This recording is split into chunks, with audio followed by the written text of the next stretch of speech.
हिवाळी अधिवेशन संपत आले आणि अध्यक्ष महोदय सरकारचं खातेवाटप अजून झालेलं नाही। वर्तमानपत्रातल्या बातम्या म्हणतात की बरंच नाराजी नाट्य चालू आहे। 23 डिसेंबरला निवडणुकांचा निकाल लागला आणि ध्यानीमनी नसताना एवढं मोठं यश मिळालं। जनताही चक्रावून गेली आहे आणि हे कसं झालं असा प्रश्न अनेक जण महाराष्ट्रात विचारतात। अध्यक्ष महोदय, चुटकीसरशी सरकार स्थापन होईल अशी अपेक्षा होती, कारण 237 लोकांचा पाठिंबा या सरकारला आहे आणि कारभार सुसाट सुरू होईल असंही वाटत होतं। सरकार स्थापन करण्याचं सोडून लोक दिल्लीला जायला लागली, कोणी समारंभाला समोर येतच नव्हतं, कोणी थेट स्वतःच्या गावाला निघून गेलं। त्यात बरेच सरकारचे दिवस गेले आणि थोडंसं नाराजी नाट्य चालू होतं। आणि अध्यक्ष महोदय, एक ऋषी कपूरचा एक बॉबी नावाचा पंकजाताई सिनेमा आहे, त्याच्यात एक झूठ बोले कौवा काटे नावाचं एक बाबासाहेब गाणं आहे। त्यामध्ये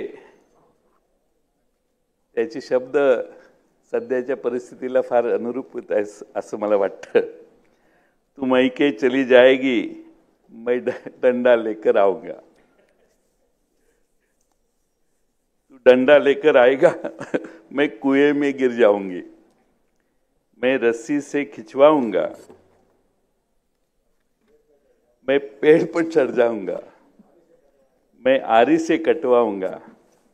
सावे साहेब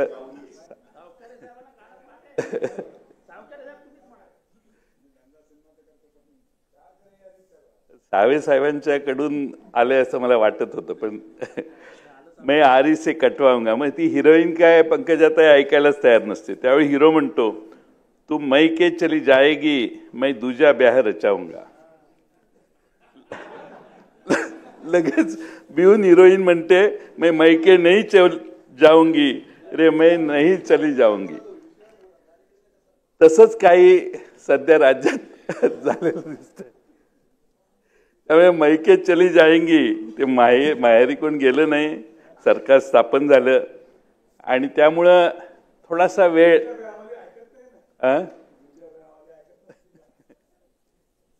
दूजा ब्याह रचाऊंगा म्हटलं, लगेच घाबरून सगळी जुळणी झाली। त्यामुळे अध्यक्ष महोदय, सरकार स्थापन झालेलं आहे आणि आता आम्ही जाहिरात बघतोय, सरकारचं आता ब्रीजवाक्य झालेलं आहे की महाराष्ट्र आता थांबणार नाही।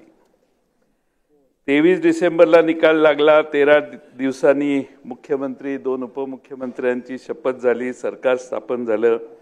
10 दिवसांनी म्हणजे 15 डिसेंबर रोजी मंत्रिमंडळाचा विस्तार झाला। आज तारीख 21 डिसेंबर आहे, 1 महिना होत आला। अजून आमच्या गिरीश महाजनना माहित नाही की कुठल्या खात्याचे आपण मंत्री होऊ शकतो।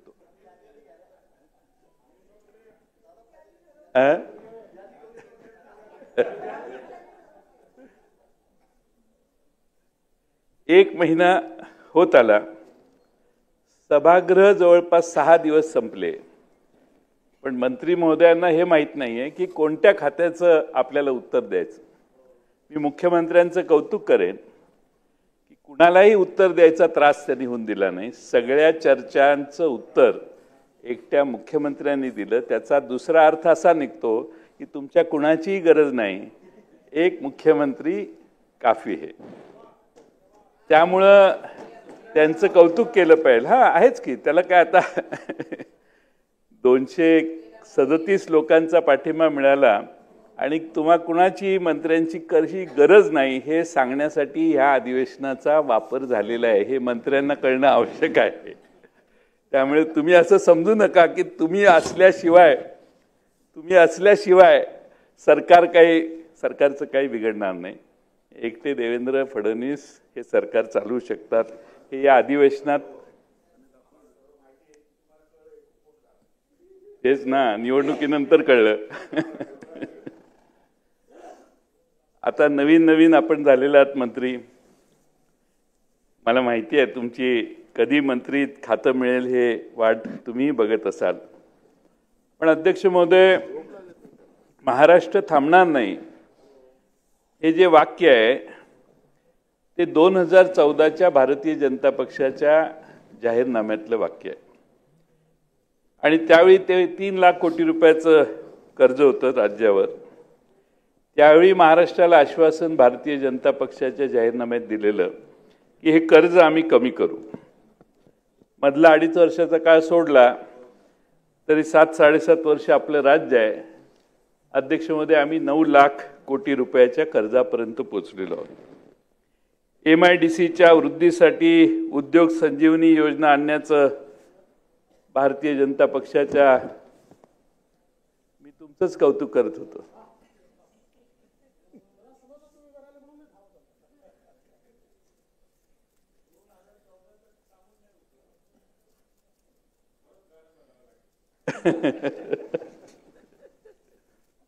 अध्यक्ष महोदय,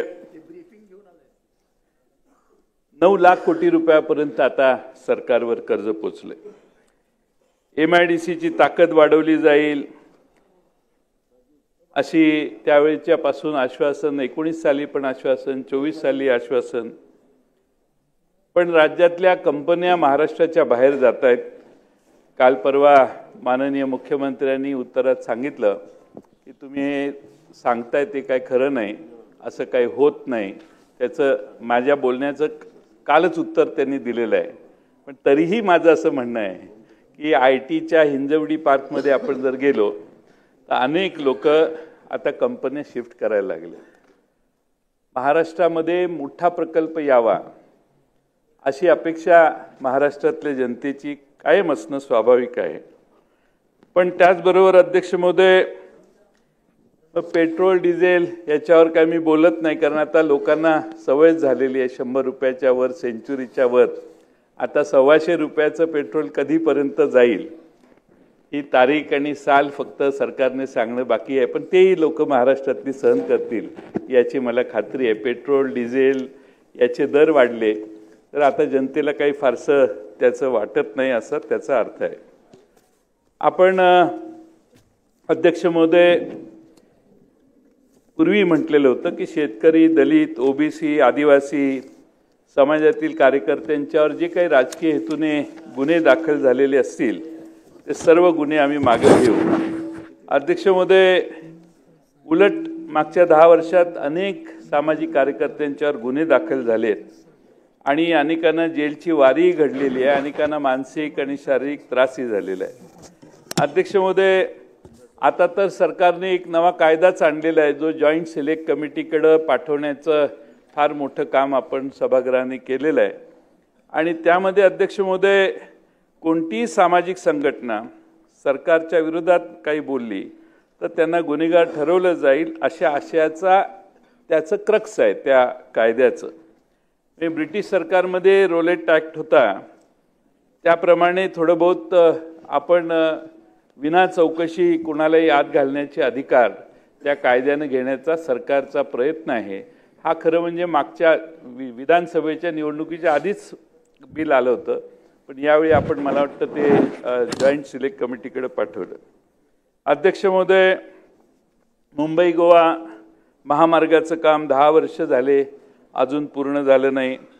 या 4 वर्षात 5 वर्षात पूर्ण व्हावं अशी आमची अपेक्षा आहे. नितेश राणे आता मंत्री झालेले आहेत. मला खात्री आहे की जोरदार प्रयत्न करून हा प्रकल्प लवकर ते पूर्ण करतील. अहो, असं आश्वासन देऊ नका. यांनी दिलेत मला, यांनी मला फार आश्वासनं दिली आहेत. झालं का? घेऊन गेला का मला? ते प्रॉब्लेम तो आहे. माझा प्रोजेक्ट पूर्ण होण्यावर नाही आहे. पण 2019च्या आधी त्यांनी भाषण केलं, जयंतराव 2019ला ट्रान्स हार्बर लिंक पूर्ण होईल आणि तुम्ही आणि मी एकत्रित जायचं आहे. 19 नाही होत, प्रकल्प मोठा असतो. 22ला झालं, 23ला झालं. पण बरोबर घेऊन जाण्याचं ते सारखे विसरतायत, हा मोठा प्रॉब्लेम आहे सध्याचा.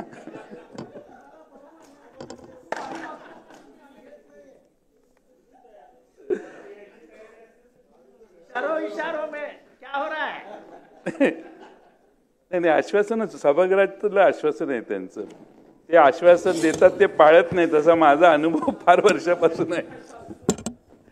अध्यक्ष महोदय, टोलच्या बाबतीतही आजही महाराष्ट्रात अनेक ठिकाणी जनतेला टोल भरावा लागतोय.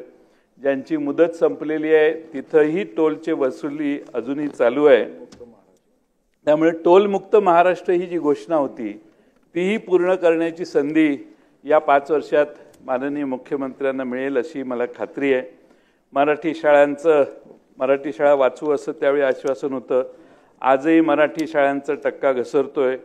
महिलांच्या सुरक्षिततेवर जास्त मी बोलून वेळ घेत नाही, पण महिलांवर घरगुती हिंसाचार, अपहरण, लहान मुलींवर अत्याचार, मुलींचे बेपत्ता होण्याचे प्रमाण महाराष्ट्रात प्रचंड वाढलेले आहे. आणि गृहमंत्री म्हणून मला खात्री आहे की याची त्यांना जाणीव असेल. अध्यक्ष महोदय, लाडकी बहीण योजना फार चांगली योजना आपण काढली. 65 वर्षाच्या वरच्या महिला फार नाराज झाल्यात तुमच्यावर. 65 वर्षापर्यंत वरच्या ज्या महिला आहेत त्यांनाही याच्यात आपण घ्यावं. त्यांना त्यांचे कसं आहे, वय जास्त झालं, वयोश्री ठीक आहे, पण मला आपलं अभिनंदन केलं पाहिजे की आपण सभागृहात सांगितले की कोणती योजना आम्ही बंद करणार, सगळ्या योजना आम्ही चालवू, पूर्ण करू. हे जे आश्वासन आहे हे रेकॉर्डवर आपण दिलेलं आश्वासन आहे. आणि मला खात्री आहे की हे आश्वासन महाराष्ट्रातल्या एकाही लाडक्या बहिणीचं नाव यादीतनं कमी न करता आपण पूर्ण कराल. आणि तुम्ही एकदा बोलला की ते करता असा माझा नाही, पण सगळ्यांना वाटते की तुम्ही बोललाय, माझं तुम्ही कमिटमेंटच पूर्ण करत नाही, त्यामुळे मी ते मान्य करणार नाही. पण तुम्ही आश्वासनं पूर्ण करू शकाल असा महाराष्ट्रात जनतेला विश्वास आहे. आता 14 साली काय सांगितलेलं, नितेश राणेंच्यासाठी सांगतो मी, उठायचं नाही, गडबडीत चिडायचं नाही.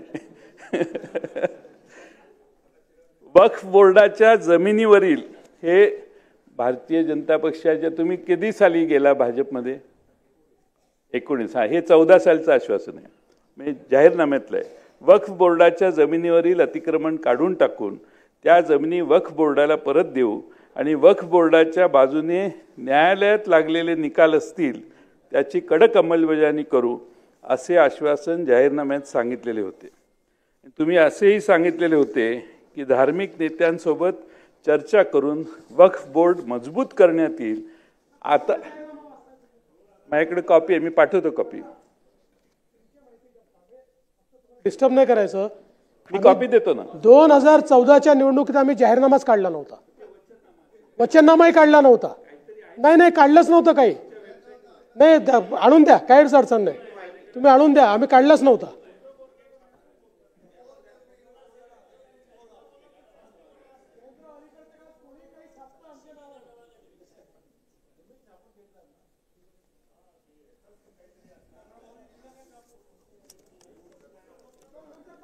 मी नंतर पाठवतो. माझ्याकडे आहे, प्रिंटेड आहे. मी प्रिंटेड असल्याशिवाय वेबसाईटवरून डाउनलोड केल्याशिवाय मी बोलूच शकत नाही. मी फार पुराव्यानिशी आहे माझ्याकडे ते. पण ठीक आहे, आता भूमिका तुमची 180 डिग्रीमध्ये चेंज झाली आहे, माझं त्याच्याबद्दलही काय म्हणणं नाही. आता छत्रपती शिवाजी महाराजांचा मालवणला पुतळा पडला, आपण गेलेलो सगळे मिळून, निलेशजी आलेला, तुम्ही नव्हता होत त्या दिवशी. पण ह्याच्यात दोषींच्यावर काय कारवाई, काही चर्चाच नाही. पुतळा ज्यांनी केला त्याच्यावर काय कारवाई साहेब उत्तरात सांगतील ना. तर काय कारवाई आम्हाला माहिती पाहिजे होती की काय कारवाई झाली, तो पुतळा असा का वीक झाला, त्याची डिझाईन कोणी केलं, हे आर्किटेक्चर कोण होतं, हे माहिती निघणं आवश्यक आहे. पत्रकार मंडळी आमचे रात्रंदिवस काम करतात, तुमच्या सगळ्यांच्या बातम्या चांगल्या देतात. तुमची पूर्णपणाने कुठेही बातमी मागच्या 6 महिन्यात आम्हालाही न्याय देतात, म्हणजे तुमची म्हणजे आपल्या सगळ्यांचीच. पण अध्यक्ष महोदय, तुम्ही 1500 रुपये पेन्शन देणार असं सांगितलेलं होतं त्यांना. म्हणजे पत्रकारिता जी पेन्शन आहे ते एक मी आपला कार्यक्रम फक्त तुम्हाला आता काय पहिलंच अधिवेशन आहे, 5 वर्षात आश्वासनं जी पूर्वी दिलेली आहे त्याची फक्त आठवण पंकजाताई मी करून देते, बाकी काही नाही. 1500 रुपये पेन्शन देणार असं एक आश्वासन तुम्ही दिलेलं. नद्या प्रदूषित झालेल्या नद्या स्वच्छ करणार असं आश्वासन होतं. आमच्या वारणा नदीमध्ये एक मगर पोल्युशनमुळे मृत्युमुखी पडली, त्यामुळं तिला कदाचित वारणा ही सगळ्यात स्वच्छ नदी त्या भागातली, पण प्रदूषणामुळे ती मृत्युमुखी पडली असं लक्षात आलं. त्याचबरोबर अध्यक्ष महोदय, 14 सालची आश्वासनं 19 ह्याचीही पूर्तता झाली नाही. 14 साली कंत्राटी कामगारांसाठी आयोग नेमण्याचं ठरवलेलं होतं, 19 साली पण तेच आपल्या जाहीरनाम्यात होतं. संभाजीनगर, नागपूर, नाशिक येथे IT पार्क उभारण्याचं आश्वासन 14ला दिलं, तसंच 19 साली दिलं. या तिन्ही ठिकाणी 2014ला महात्मा ज्योतिबा फुले, सावित्रीबाई फुले यांना भारतरत्न देण्याचं आश्वासन होतं, तेच 19 सालच्या कमिटमेंटमध्येही होतं. आणि मी हे आठवण करतोय, म्हणजे आता 4 वर्षात तुमच्या प्रयत्नाने होईल अशी अपेक्षा आहे. विजेचे दर कमी करण्याचं आश्वासन मुख्यमंत्री महोदय 14 सालापासून आपण देतोयच. तर 2024 साल आता उजाडले. मी मध्ये एकदा माहिती दिलेली, शेजारच्या सगळ्या राज्यांची, आंध्र प्रदेश, कर्नाटक, शेजारच्या सगळ्या राज्यांचे दर हे अध्यक्ष महोदय आपल्यापेक्षा कमी आहेत. त्यामुळे आपल्या राज्याचे दर एवढे जास्त आहेत आणि आपलं आश्वासन आहे की 30% दरापेक्षा आपण कमी दर करणार. पुणे, नागपूर इथं नवीन विमानतळ उभारण्याचं आश्वासन 14 साली होतं, 19 साली दिलं, 24 साली पण कदाचित असेल, मला माहीत नाही. पण अध्यक्ष महोदय, प्राण जाय पण वचन न जाय, याप्रमाणे आपण दिलेला शब्द महाराष्ट्र चातकाप्रमाणे पूर्ण कराल, कारण परत तुम्हाला संधी मिळालेली आहे. आणि तुम्ही कसं आहे, मी पुन्हा येईन सांगितलेलं असल्यामुळं, त्यामुळं मधल्या 5 वर्ष बाकीचे जे काही खेळ होते ते होऊन दिले तुम्ही. आता तुम्ही स्वतःच आलेला आहात, म्हणून मला हे आठवलं. किती वाजतोपर्यंत आपलं? थोडा वेळ आपण एक अजून 5 मिनिटं. 5 मिनिटात नाही जमणार, मग मी आत्ताच थांबतो. आत्ताच थांबू नका, किती वेळ लागेल? ह्या तिघांनी मला पाठिंबा देऊन यांचा वेळ दिलेला आहे. हे राष्ट्रवादीचे सकाळी अजित पवार गटाचे आपण असं ठरवलेलं की 3 वाजता आपण मुख्यमंत्र्यांचा रिप्लाय घ्यायचा आणि प्रकाश सोळंकी, ह्या तिघांनी वेळ दिलेली आहे. आपल्याला 3 वाजता रिप्लाय घ्यायचा होता, तर साधारण 3:15 पर्यंत आपण रिप्लाय चालू करू. स्पीड करू. मी काय आठवडाभर कधी त्रास दिला का अध्यक्ष महोदय? तुम्ही एकच भाषण, तुम्ही आठवडाभर सभागृहात यावं म्हणून. अध्यक्ष महोदय, अनेक संकल्प जे आहेत ते पूर्ण झाले नाहीत, एवढंच मला सरकारला सांगायचं होतं. 19 साली आपल्या जाहीरनाम्यात आपण 1 कोटी रोजगार निर्माण करू असं सांगितलं. 2024 मध्ये व्हेरी वाईज डिसिजन, म्हणजे मी त्याचं स्वागत करतो. तुम्ही हे 1 कोटीचा आकडा काढून टाकला आणि सांगितलं 25 लाख रोजगारच निर्माण करू आम्ही. त्यामुळे तुमच्याही लक्षात आलं की हे 1 कोटी शक्य नाही आहे. त्यामुळे 25 लाख, आमचं त्यालाही ऑब्जेक्शन नाही, काय हरकत नाही. बेरोजगारीचा प्रश्न एवढा गंभीर झाला की 25 लाख नोकऱ्या जरी तुम्ही दिल्या तरी आम्ही त्याचं स्वागत करू. कारण महाराष्ट्रात रोजगार बाहेर जातो हा आमचा प्रचार आम्ही महाराष्ट्रभर केला, पण महाराष्ट्रातल्या जनतेला ते लक्षात नाही आलं. आम्ही कोणत्या मुद्द्यावर प्रचार केला? आम्ही महागाईवर प्रचार केला, आम्ही बेरोजगारीवर प्रचार केला, आम्ही महिलांच्यावरच्या अत्याचारांच्यावर प्रचार केला, शेतकऱ्यांचे सोयाबीनचे वगैरे दर कमी आहेत म्हणून प्रचार केला. पण त्यापेक्षा वेगळ्या महत्त्वाच्या गोष्टी जनतेला जास्त महत्त्वाच्या वाटल्या. त्यामुळे आमचा जो प्रचार होता तो रॉंग ट्रॅकवर होता. आणि म्हणून यांना लवकर खातं द्या. तुम्ही यायचं होतं त्याच्या आधी मी त्यांना म्हटलं, ते सारखे मला माझ्या मागे लागले आहेत, कधी खातं मिळतं माहीत नाही, कधी खातं मिळत नाही. त्यामुळे कधीतरी अध्यक्ष महोदय, थोडक्यात काय की आमचा प्रचार रॉंग ट्रॅकवर होता हे सिद्ध झालं, कारण जनतेनं निर्णयच दिलेला आहे. पण अध्यक्ष महोदय, 25 लाख बेरोजगारांना नोकऱ्यांना माझी सूचना एवढीच आहे की आजपासून, म्हणजे तुमची ही नवी इनिंग सुरू झाल्यापासून एक अकाउंट ठेवावं की महाराष्ट्रात किती नोकऱ्या झाल्या आणि कोणत्या कारखान्यात किती कर्मचारी लागले. हे इन्व्हेस्टमेंट जशी येईल तसं वाढत जाईल. काय 25 लाख आजच नाही, कदाचित 2028 सालापर्यंत झालं तरी काही बिघडत नाही, पण 25 लाखाची कमिटमेंट आपल्याला आठवण करून देणं महत्त्वाचं आहे. आणि त्यामुळं या ठिकाणी मी आश्वासन घरांचं देखील दिलेलं आहे. आपण 24 साली तुम्ही सांगितलं की 36 लाख बेघरांना पंतप्रधान आवास योजनेत घर दिले जाईल. त्यामुळं आता अजून 36 लाखपेक्षा जास्त लोक बेघर आहेत हे त्यातनं एक सिद्ध होतं. पण मूळ आश्वासन असं होतं की पंतप्रधान आवास योजनेअंतर्गत 2022 पर्यंत सर्व बेघरांना घर देण्याचं कमिटमेंट आपली होती. 22 आता आपण 24ला आपल्याला 36 लाख अजून बेघर आहेत हे लक्षात आलेलं आहे. आपण आता कुटुंब वाढली, बरोबर आहे. मी दोष देतच नाही तुम्हाला, हे दोष द्यायचं भाषणच नाही आहे. मी फक्त दिस इज रिमाइंडर, मी तुमच्यावर टीका करतच नाही आहे. त्यामुळं 28 पर्यंत $1 ट्रिलियन अर्थव्यवस्था बनणार असं आपण सांगतोय. आता हे 28 फिक्स झालं पाहिजे, 28चं 38 होता कामा नये, ह्याची काळजी पण तुम्हीच घ्यायची आहे, कारण ही सगळी जबाबदारी तुमच्यावरच आहे. आणि 10 लाख नवीन उद्योजक आपण तयार करणार आहात. निदान 2029 पर्यंत नाशिकला तरी IT पार्क निर्माण कराल अशी अपेक्षा आहे. 50 लाख लखपती दीदी कराल आश्वासन आहे आपलं. शेतकऱ्यांना कर्जमाफी आणि शेतकरी सन्मान निधी 15,000 द्याल. आपण सरसकट कर्जमाफीचं घोषणा केलेली इलेक्शनमध्ये, बरोबर आहे. असं वाचल्यासारखं झालं, ऐकल्यासारखं झालं. सरसकट कर्जमाफी महाराष्ट्रात द्यायची बहुतेक झालंय काहीतरी तसं तुमच्या तोंडातून. मला माहित नाही, मी काय तुम्हाला बोला असं म्हणत नाही, पण मी ऐकलंय ते जनता असं आहे की बहुतेक देवेंद्रजी आपले देवाभाऊ आपल्याला सरसकट कर्जमाफी देणार अशी महाराष्ट्रात जनतेचा एक समज झालेला आहे. नसेल, तुम्ही फ्लोअर ऑफ द हाऊसमध्ये काही कमिटमेंट करू नका. पण पुढचा विषय घेतो. शेतमालाला हमीभाव देण्यासाठी 20% भावांतर योजना आणणार असं आपली कमिटमेंट आहे. आणि एक आश्वासन आहे की शेतकऱ्यांच्या खतावरील GSTचा परतावा द्या. ही फार मोठी कमिटमेंट आहे.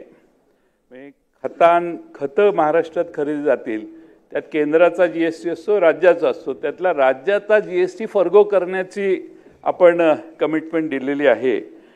सोयाबीनचा दर 6,000 रुपये द्याल, जो तुम्ही 2000 साली मागणी, तेव्हापासून आपला 6,000, इन्फ्लेशन वाढलं तरी तुमची मागणी 6,000चीच राहिलेली आहे. त्यामुळं ठीक आहे, 24 साली हे काहीतरी पूर्ण होईल अशी अपेक्षा करतो. आता आपण मध्ये काल परवा तर तुम्ही निवडणूक आयोगाचीच बाजू मांडत होता सभागृहात. म्हणजे पवार साहेबांनी काही भूमिका मांडली, तुम्ही निवडणूक आयोगाने याला उत्तर द्यायची, तुम्ही कशाला त्यात पडताय? ती निवडणूक आयोग ठरवेल. आम्ही विरोधी पक्ष काय बोलू ते तुमच्या विरोधी बोलत नाही, आम्ही निवडणूक आयोगाविरोधी बोलतोय. राज्याच्या मुख्यमंत्र्यांनी निवडणूक आयोगाची बाजू मांडणं हे थोडंसं जरा जादा झालं. आमची विनंती अशी आहे की पवार साहेबांची किंवा कुणाची गैरसमज का होतो, तर ती मरकडवाडी आहे ना, ते जानकर आज आलेले नाहीत, पण मरकडवाडीला एक मॉकपोल घेऊन टाकाय ना, काय फरक पडतो लोकांच्या. मार्कडवाडीला एक मॉकपोल, ते तर राजीनामा द्यायला तयार होते. आमचे इन मिळून 10, त्यातला एक परत राजीनामा द्यायचा म्हटल्यावर प्रॉब्लेम, म्हणून मी म्हटलं राजीनामा देऊ नको, एक मॉकपोल आपण घेऊ. त्यामुळे आपल्याला आमची विनंती आहे की तुम्ही उत्तरात हे देऊ नका, कारण परवा ह्याच्यावर तुम्ही भरपूर बोललेला आहात. माझी उत्तराची अपेक्षा नाही आहे, पण मॉकपोल घेणं हे त्यांची गावाची मागणी आहे. शेवटी गाव एकत्रित येतं आणि मतदान करायची प्रयत्न करतं, त्याला पोलिसांनी येऊन थांबवणं विनाकारण शंका वाढते. तुम्ही तुमच्या मेरिटवर निवडून आलेला आहात दादा, त्याबद्दल काही शंका नाही. तर मॉकपोल जर कोण गाव करत असेल तर करून द्यायचं, असं आपण लिबरल राहायला पाहिजे. शेवटी लोकांच्या मनात जे काय असेल त्याप्रमाणे त्या गावात जर काही कार्यक्रम त्यांनी घेतला, सरकारच्या नियंत्रणात करा, काय हरकत नाही. अध्यक्ष महोदय, बाकीच्या अनेक गोष्टी आहेत, त्याचा सगळा मुद्दा बोलून मी आपला वेळ घेऊ इच्छित नाही. मध्ये सोडलेली पानं मी पटलावर ठेवून जातो, पण अध्यक्ष महोदय, महाराष्ट्रात आणि खास करून विदर्भ मराठवाड्यात आम्ही फिरलो, त्यावेळी सोयाबीन, कापूस, माणसांच्या मनात दराच्या बद्दल चीड असायची. सोयाबीनला 3200-3300 रुपये त्यावेळी मिळायचे. कपाशीलाही भाव नव्हता, शेतमालाला भाव नाही. आपण सगळे शिवराज सिंग चौहान साहेब केंद्रीय कृषी मंत्री यांनी सर्व माल हमी भावाने खरेदी करण्याची आम्ही गॅरंटी घेतो असं सांगितलंय आणि प्रत्यक्ष मात्र ते होत नाही आहे. मार्केटमध्ये जर आपण गेला तर 11 पैकी 8 पिकांना हमी भावापेक्षा कमी भाव मिळतो. कापूस, सोयाबीन ह्याला तर मिळतोच, पण ज्वारी, बाजरी, मका, मूग, भुईमूग, सूर्यफूल या पिकांना बाजारात हमी भाव सध्या मिळत नाही. धान, संत्रा, तूर याची कमी जास्त प्रमाणात तीच परिस्थिती आहे. सोयाबीनला 800-900 रुपये कमी भाव हमी भावापेक्षा मिळतोय, 15-20% कमी भाव आहे. त्याचबरोबर ज्वारीचा भावही आपल्या सरकारने 3371 दिलाय, बाजारात 2400 रुपयाला विकले जाते ज्वारी. मक्यालाही 2225 दर आहे, पण विकली जाते साधारणपणाने 1900-2000च्या दराने. मुगाचा भाव पण 8682 रुपये आहे. बाजारात मुगाला 8000चा नाही, आता 6,500 रुपयानं मूग शेतकऱ्यांना विकावा लागतोय. सरकारने मुगाचा हमीभाव मागील 3 वर्षात मोठ्या प्रमाणात वाढवला आहे आधारभूत किंमत, पण दर मात्र मार्केटमध्ये तसे मिळत नाहीत. भुईमूग देखील 6,783 हमीभाव जाहीर केला आहे, पण 5,000, 5,200, 5,600च्या दरम्यान आहे. सूर्यफुलाचाही भाव खूप कमी आहे, 7,280 रुपये दर सूर्यफुलाचा हमीभाव आहे, पण शेतकरी 5,000-5,500 रुपयांनीच माल विकतोय. त्यामुळे अध्यक्ष महोदय, परिस्थिती शेतकऱ्यांची आता हमीभाव म्हणजे काय? हमीभाव म्हणजे त्याच्या उत्पादनाचा खर्च लक्षात घेऊन दिलेला दर. त्याचा 25-30% जर शेतकऱ्याला अध्यक्ष महोदय जर कमी दर मिळत असतील तर आपला धंदा शेतकरी तो व्यवसायच करतोय बिचारा, तर तो कसा फायद्यात होणार? आणि म्हणून अध्यक्ष महोदय माझी सरकारला विनंती आहे की सरकारने हमी भावाची केंद्र चालू करून एक अशी मेकॅनिझम सुरू करावं की व्यापाऱ्याकडे गेला आणि त्याचा दर कमी असेल तर त्याला आपल्याकडे येऊन ते देता यावं आणि त्याचं स्मूथ वर्किंग असावं. शेतकऱ्यांनी मागणी केली, आंदोलनं केली, मग सरकारने केंद्र उभी करणं, याच्यापेक्षा एक परमनंट काहीतरी सिस्टीम मुख्यमंत्री महोदय आपण काढावी अशी आमची विनंती आहे. कापसाची निर्यात थांबवली, त्यामुळं काही प्रश्न तयार झाले. कापूस उत्पादकांचे नवे प्रश्न, विदर्भातल्या सगळ्या भागात कापूस उत्पादकांना आज दर मिळत नाही ही भावना शेतकऱ्याच्या मनात फार मोठ्या प्रमाणात आहे. मध्ये 22 लाख गाठी आयात केल्या केंद्र सरकारने, त्याचाही फटका महाराष्ट्रातल्या कापूस उत्पादकांना बसला. आणि त्यामुळं आता पीक विम्याचं तर बोलणं काही आवश्यक नाही. माझी खात्री आहे की तुम्ही पीक विम्याच्या प्रश्नासाठी महाराष्ट्रातल्या मराठवाडा, विशेषतः खानदेश, विदर्भ, पश्चिम महाराष्ट्र सगळीकडचीच परिस्थिती आहे. पीक विम्यात शेतकऱ्यांना काय अडचणी आहेत? आता आमच्याकडे तासगावची द्राक्ष बागायतदाराला विमा करायचा असेल तर तो तेवढ्या 2-2.5 महिन्याच्या विंडोसाठीच असतो. तो पूर्ण त्याचं पीक लावल्यापासूनचा कसा मिळेल आणि प्रोग्रेसिव्हली जसं झाड वाढेल तसं त्याला रिपेमेंट नुकसान झालं तर कसं मिळेल? अशा काही इनोव्हेटिव्ह कल्पना करून, कारण आपण हजारो कोटी रुपये पीक विमा कंपन्यांना देतो, त्यांच्याकडून म्हणजे 10,000 कोटी रुपये, मला माहीत नाही किती आकडा आज, पण 10,000 कोटी भरले तर किमान महाराष्ट्रातल्या शेतकऱ्यांना 6-7 हजार कोटी रुपये तरी मागे यायला पाहिजेत. आणि त्यामुळं जर कॅलॅमिटी आली तर, आणि तसं होत नाही म्हणून एक मोठा असंतोष महाराष्ट्रातल्या जनतेला आहे. तसंच साखरेची आता किंमत 3100 MSP सरकारने फिक्स केलेली आहे आणि साखरेचा दर वाढला नाही तर अनेक महाराष्ट्रातल्या साखर कारखान्यांना FRP देणंही अवघड जाणार आहे. म्हणून मी आजच सन्माननीय नितीन गडकरी साहेबांना सकाळी भेटून आलो. त्यांनी सांगितलं की महाराष्ट्राने देखील आपल्याशी बोला म्हणून, आपण काही खाजगीत वेळ न दिल्यामुळं मी आता इथूनच सांगतोय तुम्हाला की आपण MSP 3800 करावा यासाठी जर प्रयत्न केले तर मग साखरेच्या 3800 रुपयाला साखर विकली जाईल आणि त्यातनं अध्यक्ष महोदय मोठ्या प्रमाणात नाहीतर परत आजारी पडलेले कारखाने परत तुमच्याकडे येणार. तर त्याच्या आधी MSP वाढवण्यासाठी आपण आपलं वजन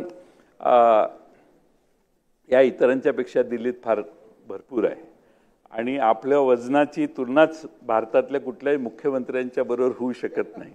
त्यामुळे आपण एखादा फोन जरी केला की MSP 3800 करना आहे तर ती 3800 नाही 3900 होईल, एवढं आता वजन वाढलेलं आहे.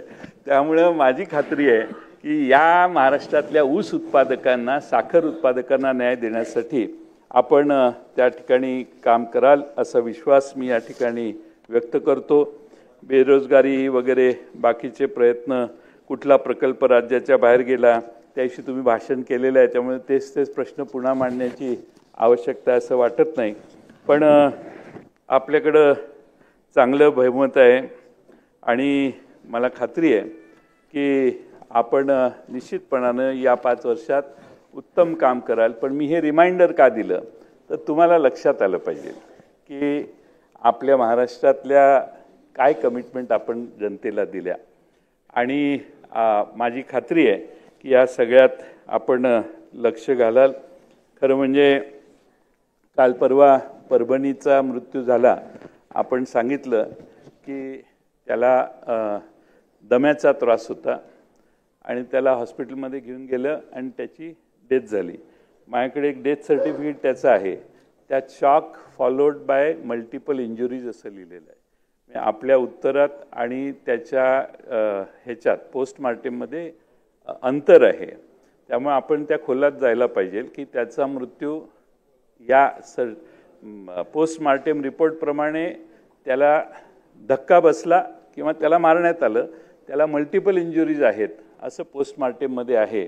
त्यामुळे तो दम्याने गेला किंवा श्वासाने त्याला इश्यू झाला असं कारण वन ऑफ द कारण असू शकेल. पण त्याच्या शरीराला ज्या मल्टिपल इंजुरीज होत्या त्या का झाल्या याची चौकशी आपण करावी अशी माझी विनंती आहे. आपण बीड जिल्ह्यातल्याबद्दल उत्तर दिलेलं आहे, पण त्याला टाईम लिमिट, शेवटी काय न्याय लगेच मिळाला नाही तर त्याला न्याय मिळाला असं म्हणत नाही. डिलेड असेल तर तो न्याय ॲक्युरेट नसतो, जरा विस्कटून असतो न्याय. त्यामुळं तुम्ही चटकन न्याय दिला तर मला खात्री आहे की न्याय झाला असं होईल. आता या 5 वर्षात तुम्ही साहेब कशाची चिंता करू नका. 238 काय फरक पडत नाही. त्यामुळे तुम्ही स्ट्रॉंग आणि कणखर भूमिका घ्या आणि जर कोणी दोषी असेल तर त्या दोषीचा शेवट करण्याच्यासाठी, शेवटपर्यंत पोचण्याचा प्रयत्न करा. मला खात्री आहे की तुम्ही हे धाडस दाखवाल. तुमचा स्वभाव जो भिडस्तपणाचा जो आहे, सगळ्यांशी गोड बोलण्याचा जो आहे, तो ह्या केसमध्ये ठेवू नका. तुम्ही आलेल्या प्रत्येकाला समाधान करण्याचा प्रयत्न करता, गोड बोलण्याचं म्हणजे समाधान करण्याचा प्रयत्न करता. पण सभागृहातल्या अनेकांच्या भावना आहेत की अशा पद्धतीनं घटना परत महाराष्ट्रात होणार नाहीत याची काळजी आपण सगळ्यांनी घेण्याची आवश्यकता आहे. आपण बरेच चांगल्या पद्धतीनं ज्या गोष्टी या ठिकाणी सांगण्याचा प्रयत्न केला त्याच्यात आपण नक्की खात्री कराल. ते बाकी मी जास्त हे घेत नाही. अध्यक्ष महोदय, माझी खात्री आहे की आपण सगळे निश्चितपणाने या सभागृहातले जे 2 प्रस्ताव मांडलेले आहेत त्या दोन्ही प्रस्तावांना उत्तर देत असताना मी उपस्थित केलेले मुद्दे आणि आपल्या भारतीय जनता पक्षाच्या जाहीरनाम्यातले काही मुद्दे हे आपल्याला पाठवण्याची व्यवस्था मी करेन. आपल्या BJP Maharashtra assembly election 2014 manifesto हा कागदही मी आपल्याला पाठवून देतो. पण मला खात्री आहे की महाराष्ट्रातल्या सगळ्या घटकांना न्याय देण्याची एक पुन्हा एकदा संधी, जसं पुन्हा येईन आपलं वाक्य होतं तसे पुन्हा एकदा आपल्याला ही संधी मिळालेली आहे